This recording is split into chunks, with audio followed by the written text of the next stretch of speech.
யோர்தானின் நீர் தன் மார்பில் பிரதிபலிக்க ஒரு அடியான் தன்னை முழுகினான்.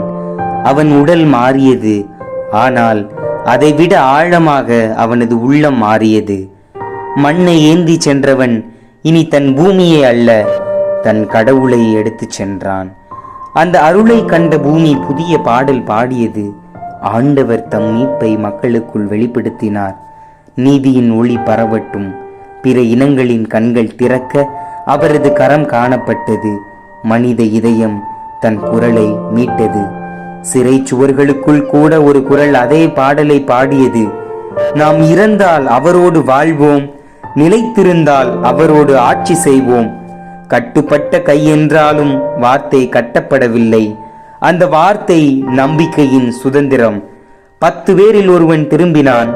நன்றி சொல்ல மட்டுமல்ல, அவனை நலமளித்த அருளை சாட்சியமாக்க. அவனது முழங்கால் தரையில் விழ அந்த தரை நாமானின் மண்ணை நினைத்தது. அவனது நன்றி திருப்பாடலின் இசையை எழுப்பியது. அவனது நம்பிக்கை பவுலின் வார்த்தையாய் நின்றது. ஆண்டவர் சொன்னார், உமது நம்பிக்கை உமக்கு நலமளித்தது. அந்த வார்த்தை மண்ணிலும் நீரிலும் சிறையிலும் நன்றி கூறும் இதயங்களிலும் ஒலித்தது. அந்த நாளிலிருந்து மனிதன் திரும்பிக் கொண்டே வருகிறான். மீட்பின் நீரிலிருந்து நம்பிக்கையின் வெளிச்சம் வரை அருளின் ஒளியில் நன்றி சொல்லும் ஒரு இதயமாக.